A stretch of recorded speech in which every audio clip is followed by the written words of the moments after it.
तो कुछ टूल्स होते हैं रिकमेंड डीएनए बनाने की टेक्निक के लिए, कुछ टूल्स होते हैं, ठीक है, tools for recommend DNA techniques, ठीक है, रिकमेंड डीएनए टेक्निक्स बनाने के लिए कुछ टूल्स होते हैं.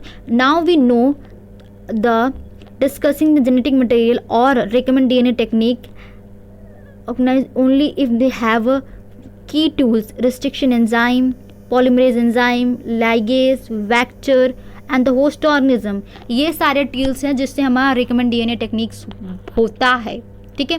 तो सबसे पहला हमारा टूल है रिस्ट्रिक्शन एंजाइम. हमने बात की कि बिना रिस्ट्रिक्शन एंजाइम से हमारा बायोटेक्नोलॉजी को हम लोग सोच भी नहीं सकते, क्योंकि अगर हम लोग डिज़ायरेबल जीन्स को कट ही नहीं कर पाएंगे तो हम लोग बिना डिज़ायरेबल जीन्स के कैसे अपना बायोटेक्नोलॉजी का प्रोसेस करेंगे, ठीक है. In year 1963, two enzymes responsible for restriction growth of biopathogens. बायोपैथोजेंस की बात करें तो बायोपैथोजेंस क्या होते हैं? बायोपैथोजेंस मतलब जो ऐसे वायरस जो कि रिस्ट्रिक्ट करते हैं बैक्टीरिया को, ठीक है, बैक्टीरिया को रिस्ट्रिक्ट करते हैं, मतलब हमारा जो ऐसे वायरस जो बैक्टीरिया की ग्रोथ को रिस्ट्रिक्ट करते हैं, ठीक है, उसको हम लोग बैक्टीरियोफेजेस कहते हैं. इसको हम लोग बैक्टीरियोफेजेस कहते हैं, जो कि बैक्टीरिया के ऐसे वायरसेस जो बैक्टीरिया के ग्रोथ को रिस्ट्रिक्ट करते हैं, ठीक है. E coli are isolated in, ठीक है, once of this added methyl growth of DNA.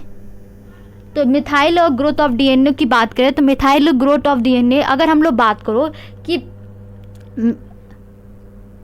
While other is cut the DNA, तो हम बात करें कि हमारा जो डीएनए होता है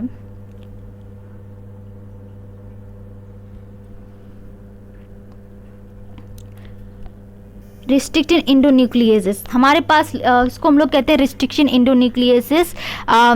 the first restriction endonucleases Hind two मतलब हीमोफिलस इन्फ्लुएंजा बैक्टीरिया से आया था. ऐसे बैक्टीरिया होता है जो निमोनिया कॉज करता है. निमोनिया में पता है कि हमारे एल्वोलाई में फ्लूइड का भर जाना हम लोग कहते हैं निमोनिया कॉज किया था. तो वो हीमोफिलस इन्फ्लुएंजा जो निमोनिया कॉज करता है, उससे हमारा पहला रिस्ट्रिक्शन इंडोन्यूक्लियस आया था, जिसको हम लोग हिंद 2 कहते हैं. whose functioning depend on the specific DNA technique sequence was isolated and characterized by 5 years later. कि हम लोग बात करें कि हम लोग उसको आइसोलेट किए थे, आइसोलेट तो कर लिए थे, पर उसके कैरेक्टरिस्टिक को 5 साल लग गए पता लगाने के लिए. सारे उसके न्यूक्लियोटाइड को 5 साल लग गए उसको उसके सीक्वेंस को समझने के लिए, ठीक है.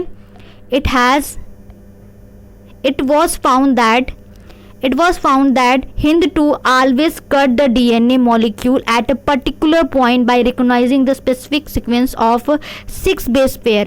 तो हम बात करें कि जो हमारा HindII होता है वो कट करता है DNA को पर्टिकुलर पॉइंट. उसके पास एक स्पेसिफिक रिकॉग्नाइजेशन सीक्वेंस होता है जिसको हम लोग 6 बेस पेयर का ही बना होता है, वो वहीं कट करता है. HindII केवल और केवल अपने स्पेसिफिक उसके पास एक यूनिक सीक्वेंस होता है जो कि 6 बेस पेयर का बनाता है. उसको हम लोग पैराड्रोमिक सीक्वेंस भी कहते हैं. आगे पढ़ेंगे पैराड्रोमिक सीक्वेंस क्या होता है, पर हम लोग बता देते हैं कि उसको हम लोग पैराड्रोमिक सीक्वेंस कहते हैं, जो कि केवल और केवल हमारा जो HindII जो होता है रिस्ट्रिक्शन इंडोन्यूक्लियस होता है वो पैराड्रोमिक सीक्वेंस पे ही कट करता है, ठीक है. This specific base pair is known as recognising sequence. इसको हम लोग रिकॉग्नाइजिंग सीक्वेंस भी कह सकते हैं, पर वो रिकॉग्नाइजिंग सीक्वेंस क्या होता है HindII का पैराड्रोमिक सीक्वेंस होता है for HindII. Beside HindII today we know मोर.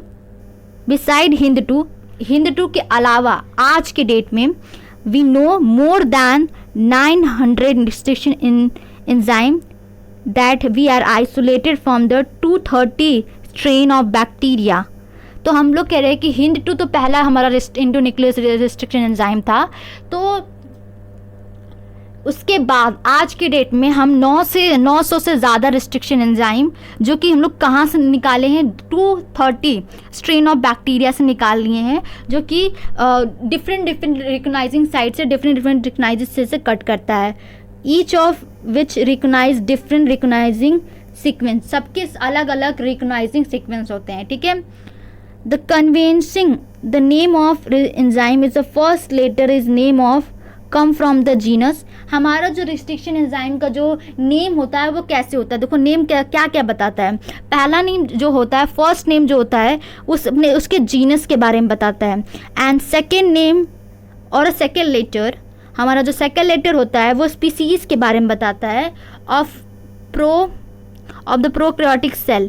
क्योंकि हमें पता है कि हमारा जो बैक्टीरियाज ये सब होते हैं वो प्रोकैरियोटिक सेल ही होते हैं, और बैक्टीरिया से ही हमारा रिस्ट्रिक्शन एंजाइम्स निकलते हैं। तो ये हमारा पहला लेटर क्या बताता है, हमारा जीनस। दूसरा लेटर हमें बताता है species, from which they are isolated, कहाँ से उसको आइसोलेट किया गया है। For example E coli come from this, and in E coli the letter R is derive from the name of, जो लेटर आर है उसका मतलब वो डिराइव कहाँ से हुआ है, आगे बताते हैं आपको। तो हमने बात किया था पिछले स्लाइड में कि the E coli the letter is derive, तो हमने बात किया था पिछले स्लाइड में कि जो ई कोलाई होता है, जो लेटर उसका आर होता है, उसका मतलब होता है कि नंबर ऑफ स्ट्रेन, ठीक है। तो Roman number following name is indicating the order in which the enzyme are isolated from the strain of bacteria.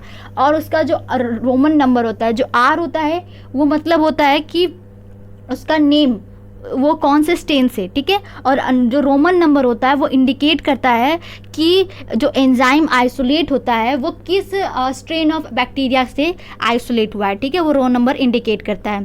तो हम बात करें restriction enzyme belongs to the large number of enzyme is called न्यूक्लियोज।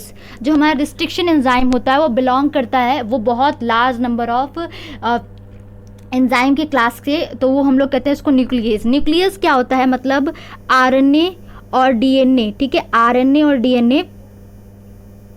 अच्छा ये बताइए कि आरएनए और DNA कहाँ बनता है। आरएनए और डीएनए हमारा जो होता है वो पैंक्रियाज में बनता है, ठीक है, पैंक्रियाज में। तो हमारा जो रिस्ट्रिक्शन एंजाइम होता है वो बनता है बहुत बड़े लंबे और क्लासेस, उसको न्यूक्लियस कहते हैं। न्यूक्लियस भी दो काइंड के होते हैं, ठीक है, टू काइंड के होते हैं, इंडोन्यूक्लियस और एक्सोन्यूक्लियसिस और इंडोन्यूक्लियसिस, ठीक है। एक्सोन्यूक्लियसिस की बात करें तो एक्सोन्यूक्लियसिस एंजाइम वो एंजाइम होते हैं जो कि उसके टर्मिनल एंड, डीएनए के टर्मिनल एंड को ही कट करते हैं, केवल और केवल उसके टर्मिनल एंड को ही कट करते हैं। वो टर्मिनल एंड के न्यूक्लियोटाइड को कट कर सकते हैं और कहीं के नहीं। वह इंडोन्यूक्लियस जो होता है वो डीएनए के विदिन, मतलब डीएनए के बीच के कहीं के भी कट कर सकते हैं। टर्मिनल की बात नहीं, पर बीच के कहीं भी वो कट कर सकते हैं, इंडोन्यूक्लियस जो होता है। Exonuclease remove the nucleotide from the end of the DNA. हमने बताया आपको कि जो इंडोन्यूक्लियस होता है वो न्यूक्लियोटाइड के एंड के डीएनए को कट कर सकते हैं, वेयर एज एक्सोन्यूक्लियस और इंडोन्यूक्लियस जो होता है make a cut in specific location in a with in the DNA. हमने पता है कि जो हमारा इंडोन्यूक्लियस होता है वो उसके पास एक रिकग्नाइजिंग सीक्वेंस होते हैं, रिकग्नाइजिंग, उसके पास स्पेसिफिक रिकग्नाइजिंग सीक्वेंस होते हैं जो कि 6 बेस पेयर के बनते हैं, उसको हम लोग पैलाड्रोमिक सीक्वेंस भी कहते हैं। Each restriction endonuclease function by the inspecting the length of DNA sequence, ठीक है।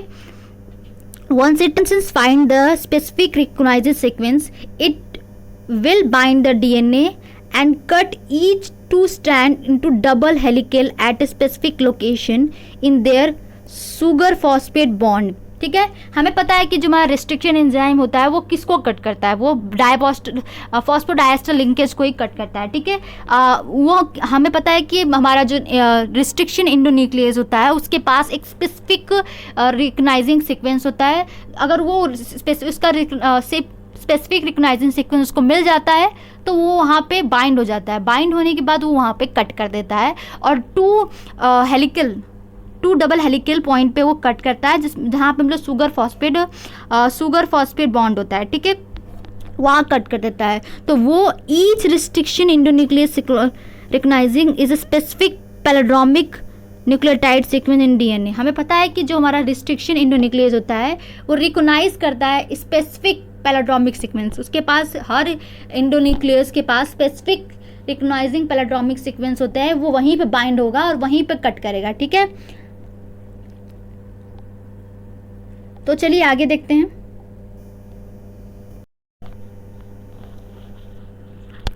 देखो हमें पता है कि जो हमारा इंडोन्यूक्लियस रिस्ट्रिक्शन एंजाइम होता है वो दो तरह से कट करता है, ठीक है, दो तरह से करता है, एक होता है स्टिकी एंड और एक होता है ब्लंट एंड, ठीक है। इसके पास दो तरह के होते हैं। स्टिकी एंड क्या होता है कि उसके पास वो स्लाइटली अवे फ्रॉम न्यूक्लियोटाइड, मतलब एक तरह से ऐसे, स्टिकी एंड हमारा ऐसे कट करता है ऐसे, और वही ब्लंट एंड हमारा ऐसे सीधे सीधे कट कर देता है। तो ये दो तरह से हमारा इंडोन्यूक्लियस कट करता है। तो चलिए आज हम लोग देखते हैं कि एक्शन कैसे करता है हमारा रिस्ट्रिक्शन एंजाइम, ठीक है। रिस्ट्रिक्शन एंजाइम पहले क्या होता है, the enzyme cut the DNA stand at a same extent पे कट करता है।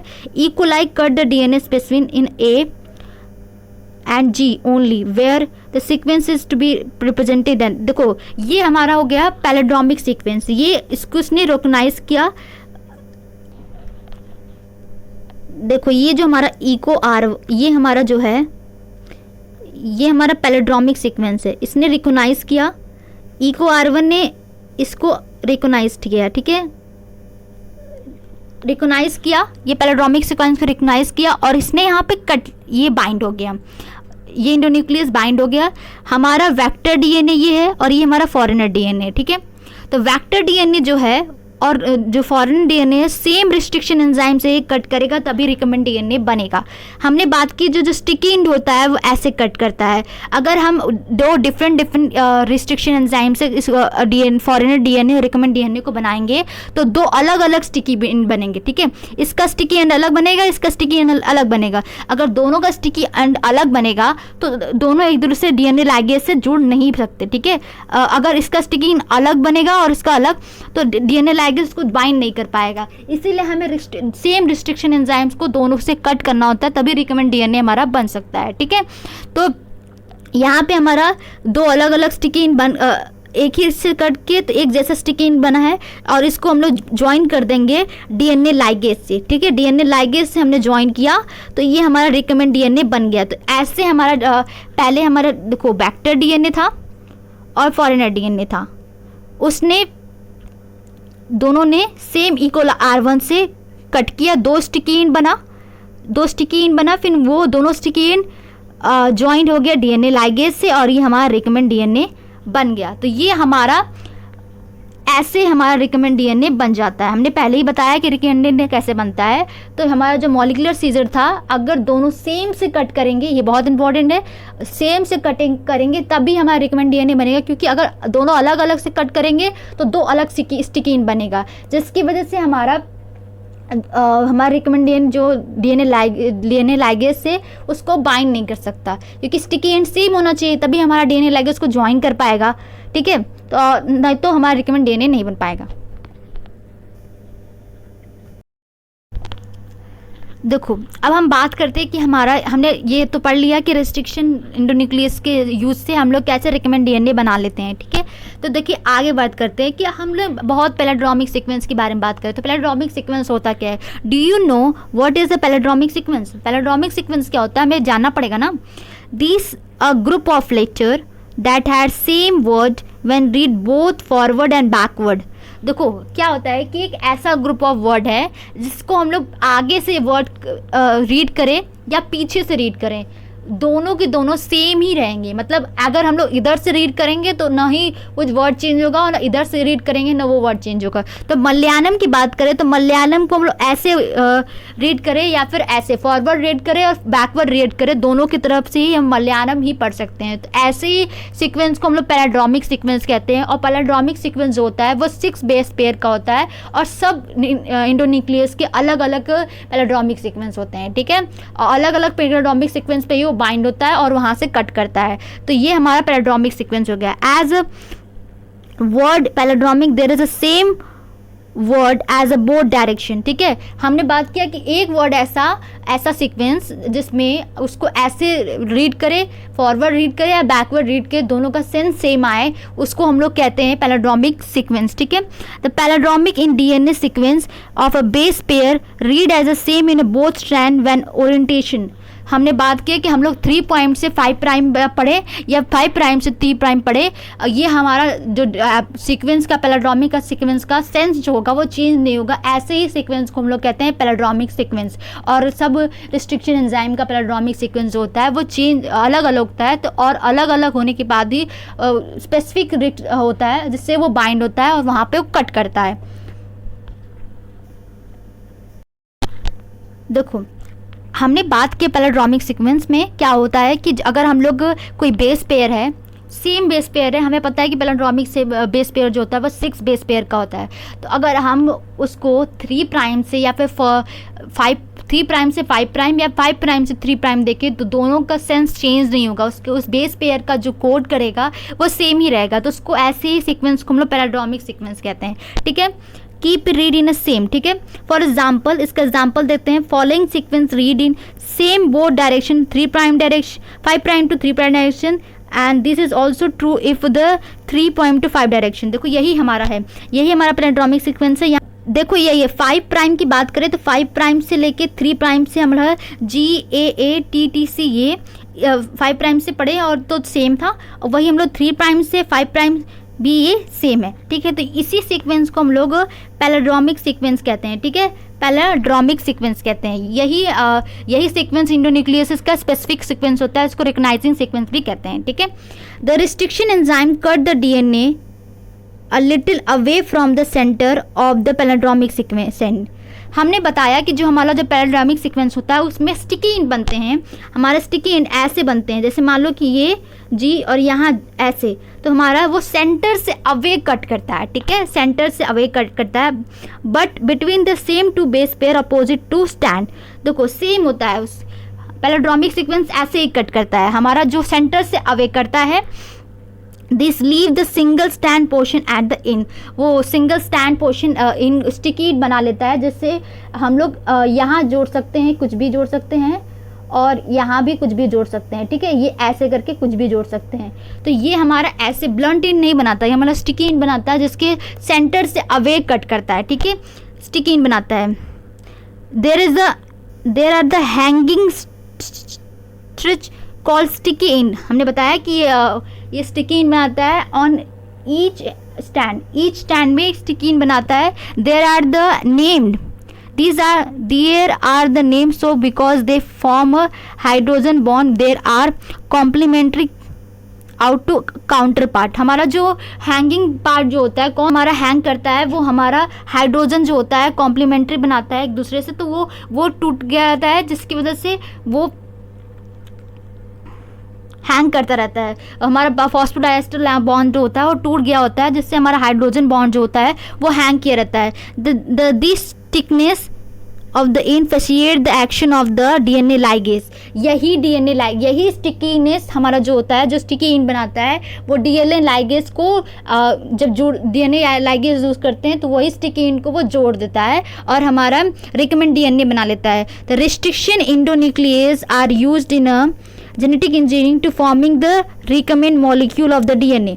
हमें पता है कि रिस्ट्रिक्शन इंडोन्यूक्लियस जो होता है वो यूज़ किया जाता है जेनेटिक इंजीनियरिंग में क्या बनाने के लिए, recommend DNA molecule of DNA, recommend DNA बनाने के लिए, which is composition of DNA from different source of genomes. इसके पास क्या होता है, इसके पास हमारा DNA होता है और हमारा एलियन DNA होता है और वेक्टर DNA होता है। ठीक है, दोनों के जोड़ने के दोनों DNA लाइगेज से बाइंड हो जाते हैं और ये पूरा का पूरा जो न्यू कॉम्बिनेशन बनाते हैं जिसको हम लोग कहते हैं रिकमेंड DNA, और ये जेनेटिक इंजीनियरिंग में यूज़ होता है। When cut by the same restriction enzyme, the resulting DNA fragment have a same kind of sticky end। हमने बताया कि जो हमने पहले ही बताया था कि अगर हम लोग सेम रिस्ट्रिक्शन एंजाइम से कट करेंगे तो DNA फ्रैगमेंट जो होता है have a same kind of sticky end. DNA fragment के पास same kind of sticky end होगा, जिसकी वजह से ईजिली हमारा जो DNA टुगेदर हो जाता है in the twin using the DNA ligase की एंड टू एंड ईजिली वो बाइंड हो जाएगा। ठीक है, क्योंकि इसके पास सेम स्टिकी एंड होता है, सेम इन रिस्ट्रिक्शन एंजाइम से काटे हैं एक दूसरे को तो सेम स्टिकी एंड बनेगा, जिसके ईजिली हमारा DNA लाइगेज उसको जोड़ देता है, तो इससे हमारा रिकमेंड DNA बन जाता है। तो चलिए आगे देखते हैं। तो देखिए ये हमारा फॉरेन DNA है और ये हमारा वेक्टर DNA है जो कि प्लाज्मेट है। ठीक है, जो कि एक्स्ट्रा क्रोमोसोमल डीएनए होता है, जिससे हम लोग बाइंड कराते हैं फॉरेन डीएनए को, इंसर्ट करा देते हैं। तो हमने यहाँ पे सेम रिस्ट्रिक्शन एंजाइम को दोनों से फॉरेन डीएनए और वेक्टर डीएनए को स्पेसिफिक लोकेशन में, पहले जहाँ स्पेसिफिक पॉइंट मतलब समझ रहे हो कि इकोलाई जो होता है या फिर कोई भी रिस्ट्रिक्शन एंजाइम होता है, कोई भी रिस्ट्रिक्शन एंडोन्यूक्लियर एंजाइम होता है, वो पैलेंड्रोमिक सीक्वेंस पे ही कट करता है। स्पेसिफिक पॉइंट का ये मतलब है, कट किया उसने, छोटे छोटे फ्रैगमेंट्स में उसने काट दिया फॉरेन डीएनए को, और ये हमारा वेक्टर डीएनए को भी कट कर दिया छोटे छोटे फ्रैगमेंट्स में। तो फिर उसके बाद सेम रिस्ट्रिक्शन एंजाइम से हमने कट किया है, जिसकी वजह से हमारा दोनों के स्टिकी एंड सेम बनेंगे। तो उसको हम लोग ज्वाइन कर देंगे फॉरेन डीएनए को, और प्लाज्मिड डीएनए को भी हम लोग ज्वाइन कर देंगे डीएनए लाइगेज स्टेट के, डीएनए लाइगेज से हम लोग उसको ज्वाइन कर देंगे। और यहाँ पे हम, ये हमारा वेक्टर डीएनए बन गया, ठीक है, ये हमारा वेक्टर डीएनए होगा, लाइगेज ये रहा। और फिर यहाँ पे वेक्टर डीएनए का ट्रांसफॉर्मेशन कराएंगे, ये हमारा ई कोलाई है, ई कोलाई बैक्टीरिया है हमारा।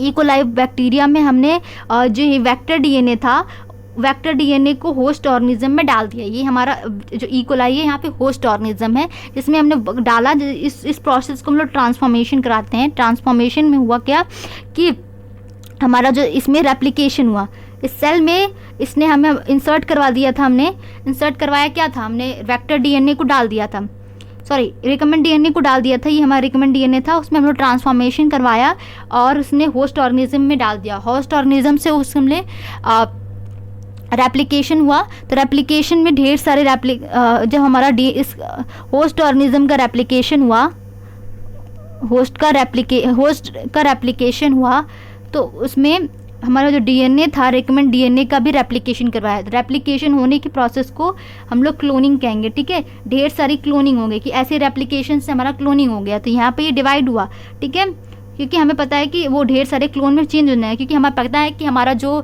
सेल डिवीज़न की प्रोसेस को ही हम लोग, सेल डिवीज़न में ही हमारा जो होता है डीएनए की कॉपी बनती है, रेप्लिकेशन होता है। तो हमारा बैक्टीरिया में 2 सेल में डिवाइड हो गया, तो ऐसे ही बढ़ते रहेंगे, हमारा ढेर सारा डिवाइड होता रहेगा, और ऐसे ही हमारा जो हमने डिजायरेबल डीएनए डाला है उसके ढेर सारे क्लोन बनते रहेंगी। वो डिपेंड करता है कि हमारा प्लाज्मिड कैसा है, तो नंबर ऑफ क्लोनिंग उतनी ज़्यादा होगी, ठीक है। तो ये था हमारा रिकमेंड डीएनए की टेक्निक, ठीक है। तो चलिए आगे देखते हैं। You may realising that normally unless the one cut the vector and source DNA with the same restriction enzyme, the recombinant DNA molecule cannot be created। अगर हम लोग बात करें कि हम लोग वेक्टर डीएनए और फॉरेनर डीएनए, जैसे हम लोग डिजायरेबल डीएनए है, उसको अलग अलग रिस्ट्रिक्शन एंजाइम से कट करेंगे, तो 2 स्टिकी अलग अलग बनेंगे, जिसकी वजह से हमारा डीएनए लाइगेज उसको जो बाइंड नहीं कर पाएगा, और बाइंड नहीं कर पाएगा जिसकी वजह से हमारा रिकमेंड डीएनए नहीं बनेगा, ठीक है। तो यही बताना चाहता है ये line. Separation and isolation of DNA fragment. तो सबसे पहले हमें डीएनए का, हमें पता है कि जेनेटिक इंजीनियरिंग की टेक्नोलॉजी, बायोटेक्नोलॉजी करने के लिए हमें अपना डिज़ायरेबल डीएनए से आइसोलेट डिज़ायरेबल डीएनए चाहिए डीएनए फ्रैगमेंट से। तो हम लोग कैसे करेंगे? तो चलिए पहला स्टेप है, ये हमारा फर्स्ट स्टेप है जेनेटिक इंजीनियरिंग का, ठीक है। फर्स्ट, ठीक है, पहला cutting the DNA by restriction endonuclease resulting the fragment of DNA. देखो हमें पता है कि डीएनए जो होता है वो बहुत बड़ा फ्रैगमेंट है, बहुत लंबा फ्रैगमेंट है, तो उसको हम लोग कट करेंगे तो वो फ्रैगमेंट ऑफ डीएनए छोटे छोटे पीसेस में बढ़ जाएगा, ठीक है। और उसमें से हमें अपना डिज़ायरेबल जीन्स निकालना है, ठीक है। तो हम लोग उसको कट करेंगे छोटे छोटे पार्ट में। These fragment can be separated by the technique of gel electrophoresis. हमारा जो फ्रैगमेंट हो, ढेर सारे छोटे छोटे फ्रैगमेंट्स होते हैं, हम अपना डिज़ायरेबल जीन्स निकालने के लिए एक प्रोसेस करते हैं जिसको हम लोग कहते हैं जेल इलेक्ट्रोफोरेसिस। जेल इलेक्ट्रोफोरेसिस में होता क्या है कि हमारा जो फ्रैगमेंट है वो साइज़ के हिसाब से डिस्ट्रीब्यूट जाते हैं, छोटे से बड़े से छोटे में डिस्ट्रीब्यूट जाते हैं। हमें पता है कि हमारा जो रिस्ट्रिक्शन एंजाइम होता है वो बहुत वो कैसे कट करता है हमें पता नहीं है, तो छोटे छोटे कुछ बड़े होंगे, कुछ फ्रैगमेंट छोटे होंगे, तो उसमें वो कट करता है। तो हमें पता है कि जो डीएनए है, the DNA is a fragment are negatively charged, they are separated by forcing them move toward the anode under the electric field through the medium और मैट्रिक्स, ठीक है। हमें पता है जो हमारा डीएनए फ्रैगमेंट होता है वो नेगेटिवली चार्ज होता है। नेगेटिवली चार्ज क्यों होता है? हमारे पास फॉस्फेट ग्रुप जो होता है हमारे पास, वो हमारा नेगेटिवली चार्ज उसको बना देता है, ठीक है। हमारा जो फॉस्फेट ग्रुप होता है उसको वो उसके प्रेजेंस की वजह से हमारा डीएनए जो होता है वो नेगेटिवली चार्ज बन जाता है। तो नेगेटिवली चार्ज होने की वजह से हम लोग इसको ईजिली डिस्ट्रीब्यूट कर सकते हैं। क्यों कि हम लोग एक प्लेट बनाते हैं, ठीक है, एक प्लेट बनाते हैं, यहाँ पे प्लस और माइनस, तो यहाँ पे हमारा जो होता है कल्चर करते हैं, यहाँ पे हमारा फ्रैगमेंट्स होता है, तो फिर यहाँ पे इलेक्ट्रिक फील्ड डाल देते हैं, इलेक्ट्रिक फील्ड आ जाता है हमारा, जिसकी वजह से हमारे जो फ्रैगमेंट्स होते हैं वो बड़े से जो बड़े बड़े फ्रैगमेंट्स होते हैं वो ऐसे ऐसे फिर छोटे छोटे सबसे छोटे जो होते हैं वो प्लस एनोड के पास ट्रांसफ़र हो जाते हैं। फिर वो एनोड वो साइज़ के हिसाब से ही ट्रांसफ़र होते हैं। जो सबसे बड़े होते हैं वो सबसे पीछे होते हैं और सबसे आगे जो होते हैं वो सबसे छोटे छोटे फ्रैगमेंट्स होते हैं डिजायरेबल डीएनए के। तो ये जो होता है इसके अंदर हमारा जो होता है एक मैट्रिक्स होता है जो कि हम लोग कहते हैं एग्रोजेल। हमारा जो एग्रोजेल होता है वो मैट्रिक्स होता है जो कि कार्बोहाइड्रेट का बना होता है। और हम लोग इसको कहाँ से निकालते हैं, इस मैट्रिक्स को ये कहाँ से निकालते हैं, सी वेट से हमारा निकालते हैं। Now days the commonly used matrix is agro which is a natural polymer होता है ये, और उसको एक्सट्रैक्ट कहाँ से करते हैं, सी वेट से एक्सट्रैक्ट करते हैं। और the DNA fragments separated according to their size through the sieving effect to providing by the agarose gel. Agarose gel क्या करता है कि हमारे जो लार्ज से छोटे बड़े से छोटे फ्रैगमेंट में वो डिस्ट्रीब्यूट कर देता है, और एग्रोजेल के अंदर वो उस मीडियम में वो फ्लोट करते रहते हैं, ठीक है। तो इस पूरे प्रोसेस को हम लोग कहते हैं जेल इलेक्ट्रोफोरेसिस प्रोसेस, जो कि इलेक्ट्रिक की सप्लाई से हमारे फ्रैगमेंट को डिस्ट्रीब्यूट कर देता है लार्ज साइज से छोटे साइज में डिस्ट्रीब्यूट करने की वजह से हमारा जो फ्रैगमेंट्स होता है उसको ईजिली हम लोग निकाल पाते हैं। Hence the smaller fragment size are further it move away. हमें पता है कि जो छोटे साइज है वो जल्दी मूव करेंगे comparative to large size fragments. तो हमारे जो स्मॉलर साइज होते हैं वो एनोड के पास ज़्यादा मिलते हैं, और वो जो लार्जर साइड के जो बहुत बड़े बड़े जो होते हैं वो हमारे कैथोड के पास ही होते हैं।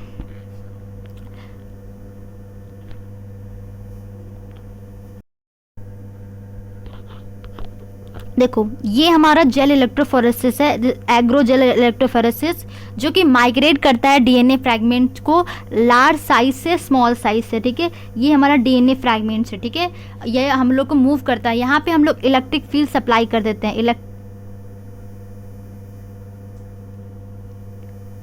इलेक्ट्रिक फील्ड सप्लाई कर देते हैं, जिसकी वजह से हमारा जो ये कैथोड, यहाँ पे ये कैथोड है, क्योंकि हमें पता है डीएनए जो हमारा होता है, डीएनए जो होता है वो नेगेटिवली चार्ज होता है, जिसकी वजह से हमारा कैथोड के पास प्रेजेंट होता है, और ये एनोड है। तो यहाँ पे स्मॉलर साइज आते हैं, ठीक। ये मीडियम जो होता है ये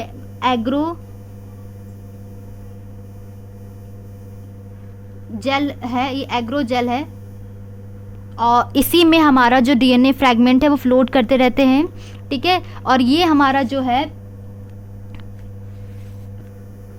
इस प्रोसेस को हम लोग कहते हैं एग्रोजेल इलेक्ट्रोफोरेसिस। यहाँ पे हम लोग डीएनए फ्रैगमेंट को लार्ज साइज से स्मॉल साइज में करते हैं, जिसकी वजह से हमारे डिज़ायरेबल डीएनए हमें मिल जाते हैं, और हम लोग उसको वहाँ से एक्सट्रैक्ट करके हम लोग इसमें से निकालने के प्रोसेस को डीएनए फ्रैगमेंट को निकालने के प्रोसेस को इसमें से निकालने को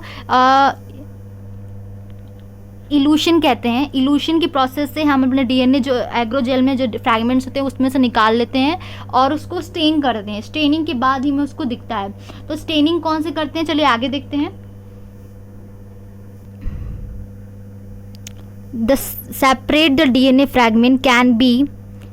Separated DNA fragment can be visualized only after staining। हमें पता है कि जो हमारा जो सेपरेटेड डीएनए स्टेनिंग है, जो हम लोग जेल इलेक्ट्रोफोरेसिस में कर रहे हैं, उसको हम लोग कैसे देंगे, हम लोग क्योंकि नेकेड आइज से उसको हम लोग नहीं देख सकते, वो तब भी हमें विजिबल होगा जब हम लोग डीएनए को स्टेन करेंगे। और स्टेन कैसे करते हैं, एक कंपाउंड होता है जिसको हम लोग कहते हैं इथेनियम ब्रोमाइड जो होता है, उससे हम लोग उसको स्टेन करते हैं। और विजिबल कब होगा, जब हम लोग उसको उसमें यूवी रेडिएशन डालेंगे, यूवी रेडिएशन एक्सप्लोर करेंगे, तभी हम उसको देख सकते हैं। जो हमारा डीएनए को सेपरेट किए हैं हम लोग जेल इलेक्ट्रोफोरेसिस में, उसको स्टेन करते हैं हम लोग किससे, इथेनियम ब्रोमाइड से। इथेनियम ब्रोमाइड से स्टेन करने के बाद उसमें हम लोग एक्सपोज करते हैं उसको यूवी रेडिएशन से, तब हम लोग उसको देख सकते हैं. You can not see the pure DNA fragment in a visible light and without staining. हमें पता है कि विजिबल लाइट में हम लोग विदाउट स्टेनिंग डीएनए फ्रैगमेंट को नहीं देख सकते. या इलेक्ट्रिक प्रोसेस में हम लोग कुछ भी कर ले पर डीएनए फ्रैगमेंट को देख नहीं सकते. You can see the bright orange. Staining के बाद हमें क्या सा डीएनए दिखता है. देखो स्टेनिंग के बाद you can see the bright orange colour band of DNA in ethylene bromide staining gel expose to the UV radiation. देखो हमने जब ने उसको इथाइलिन ब्रोमाइड से स्टेन कर दिया और फिर इसके बाद हमारा जो जिस कलर का हमारा बैंड दिखता है उसको हम लोग ऑरेंज कलर बैंड कहते हैं. स्टेनिंग के बाद इथाइलिन ब्रोमाइड के और एक्सप्लोजर के बाद यूवी रेडिएशन के एक्सप्लोजर के बाद हमें ऐसे दिखते हैं. The separated DNA fragment are cut out from the gel electrophoresis and extracted from the gel species. This step is known as elution. देखो हमारा जो जेल इलेक्ट्रोफोरेसिस में जो डीएनए फ्रैगमेंट जो सेपरेटेड है उसके प्रोसेस उसमें से एक्सट्रैक्ट मतलब उसको बाहर निकालने, डीएनए फ्रैगमेंट को हम लोग जेल से निकालने, एक स्पीसीज को बाहर निकालने के प्रोसेस को, उस स्टेप को हम लोग इल्यूशन कहते हैं. ठीक है. DNA fragment purified in this way and use the in a constructing the DNA recombinant DNA by the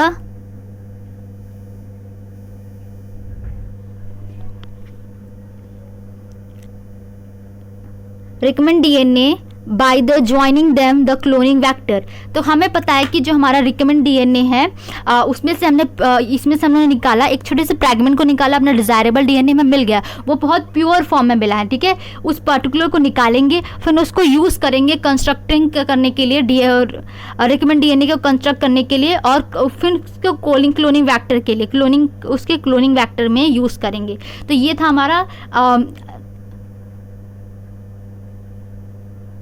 ये था आज का लेक्चर. हम यहीं पे ख़त्म करते हैं. इसका नेक्स्ट पार्ट लाएंगे. इस चैप्टर को कंप्लीट करेंगे. चैप्टर को 2 पार्ट में डिवाइड करते हैं. आज इतना मैंने पढ़ाया है, कल आपको इसका सेकंड पार्ट पढ़ाऊंगी. खराब हो रहा है.